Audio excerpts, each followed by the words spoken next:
Have you ever read a sweet romance story and found yourself thinking, I just couldn't put this book down? Then maybe you sat down to write your own sweet romance story and wondered why your story didn't have quite the same kind of pull. Here's something that might surprise you. Most beginning sweet romance writers assume that a great romance is built on a great plot. And plot does matter. But that's not what keeps readers turning the pages at midnight. What keeps readers turning the pages is emotional progression. It's the longing between two people who haven't said a word yet. The vulnerability of someone letting their guard down for the first time. The quiet hope that love might actually be worth the risk. Today, I want to walk you through emotional beats that create that experience for your reader. These aren't just plot checkpoints. They are emotional turning points that make readers fall in love with your story.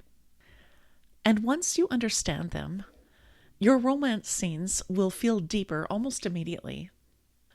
I'm Lorna Faith, and I write clean adventure fiction, and I also write contemporary sweet romance with my pen name, Melody Archer. And I love helping beginning writers write sweet romance stories that really grip readers. So let's get to it. Here's emotional beat number 1, emotional longing. Every sweet romance begins with a kind of emotional incompleteness. Before the sweet romance even starts, something is missing in your hero's or heroine's life. Not just on the surface, but deep down. And this matters because readers need to feel that emotional ache before love enters the story. Writers sometimes skip this step. They jump straight into attraction between the hero and the heroine.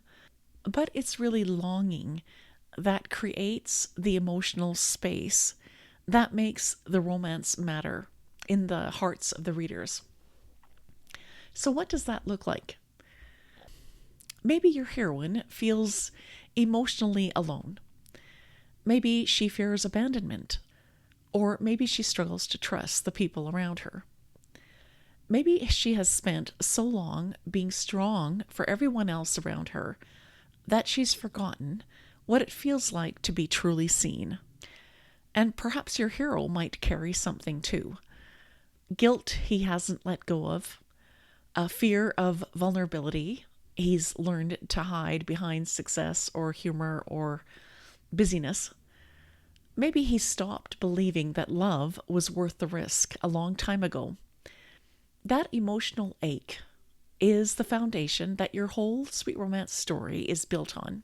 In my story example, I talk about Jack and Emily.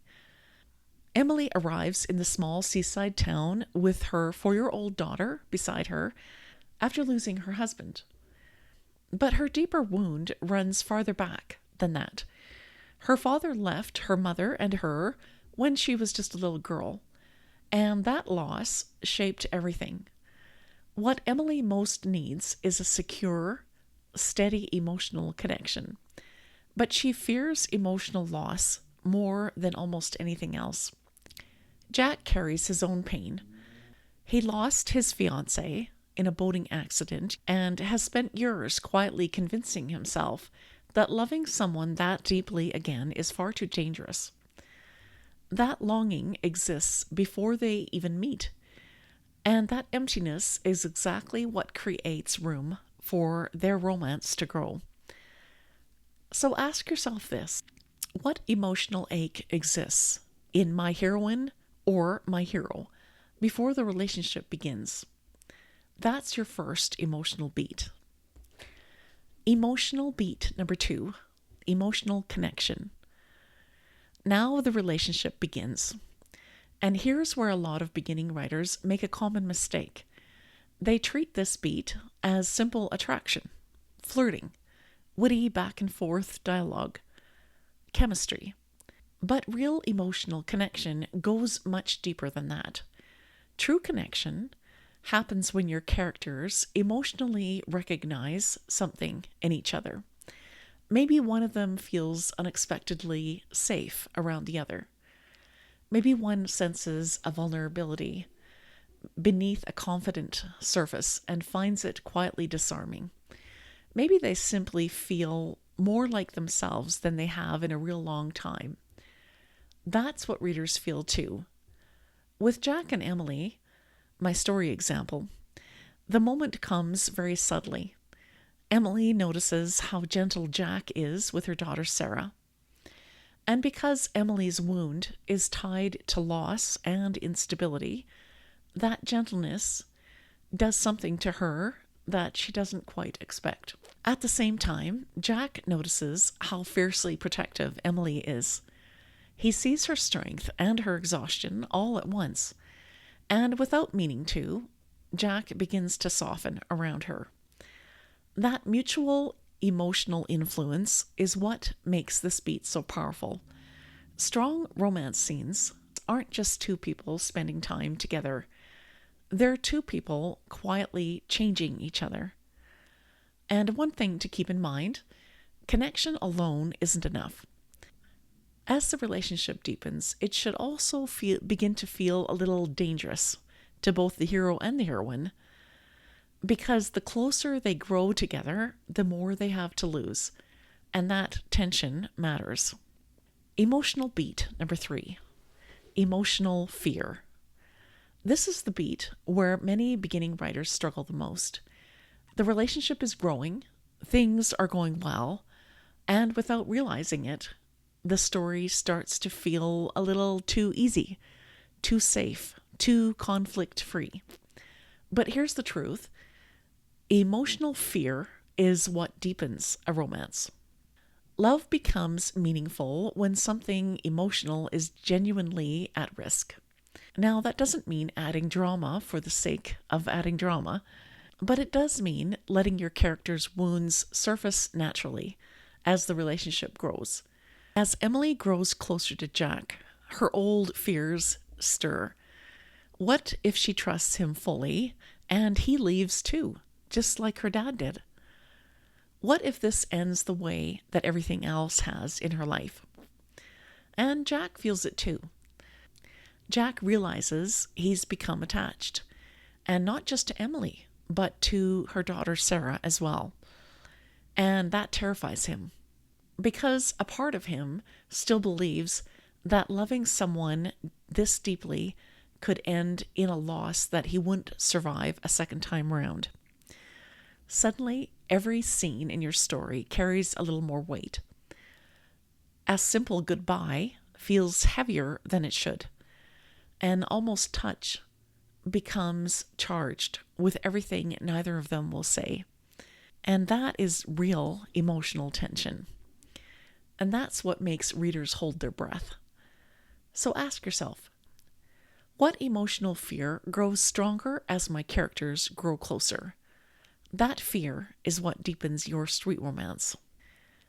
Emotional beat number 4, emotional vulnerability. This is where the relationship reaches its most intimate point. And what surprises most writers is that the most powerful vulnerability scenes are often the quietest ones. They're not dramatic, they're not loud, they're simply honest. Maybe one character shares a painful memory they've never told anyone.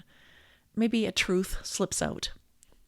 Maybe someone admits a fear sideways, not quite directly, but enough for the other person to understand. Emotional walls come down just a little, and everything begins to shift. Vulnerability creates intimacy between your characters. And intimacy is what creates deep emotional investment for your readers. Picture Jack and Emily sitting at the end of the dock one evening. The water is calm, the town has gone to sleep, and in that quiet moment, Jack finally says something that he's never said out loud. That he carries guilt over the storm that took his fiancée. That some part of him has always believed he could have done something more to save her. And Emily, almost in a whisper, admits that she is terrified of loving someone that she could lose again. Nothing really dramatic happens. There's no grand gestures, no sweeping declarations, but emotionally, everything seems to change. Because in that moment, they are both fully seen, and readers feel that shift as clearly as if it had happened to them. And I really think this is worth remembering. Readers don't connect to perfection, they connect to vulnerability. That's what makes your characters feel very real. Emotional beat number 5, emotional choice. Finally, we come to the emotional beat that makes a happy ending feel truly earned. It's not enough for your two characters to simply end up together. What matters is that they choose each other despite everything pulling them apart.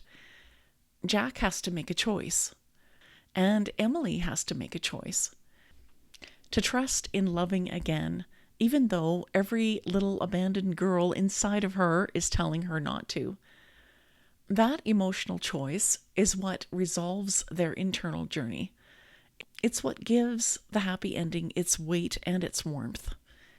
And it's what leaves your readers feeling genuinely satisfied, rather than simply glad that the story ended well. Here's why these 5 emotional beats really matter. These beats are not separate from your plot. They are the emotional engine running beneath your plot. Sweet romance readers are emotionally following a journey from longing to connection, to fear, to vulnerability, to transformation. And that's what creates the investment. That's what makes your readers care. And when I look at it, some sweet romance stories from beginning writers, maybe one of the bigger mistakes that I see is that writers often spend most of their time and energy asking what happens next. But really, the question that changes everything is what emotional step happens next?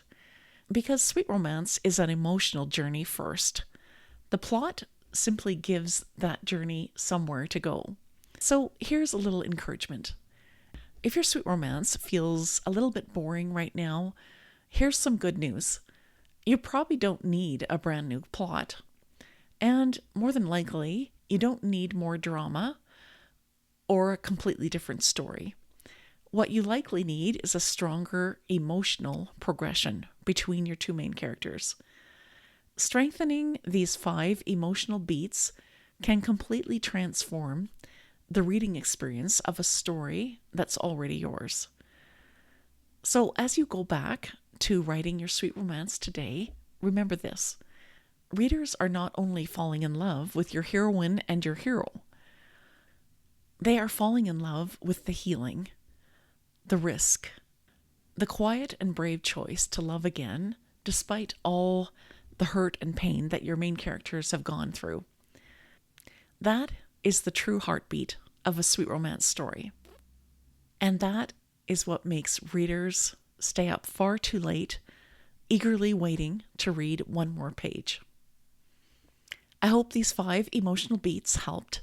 If you want to dig deeper into understanding the emotional plot points of a sweet romance story, you can grab my Sweet Romance Story Starter Pack at the link below this video, and you can grab it for free. And I hope it really helps you to figure out your sweet romance story. In the meantime, here's another video that I think will help. Happy writing, and I'll see you in the next video.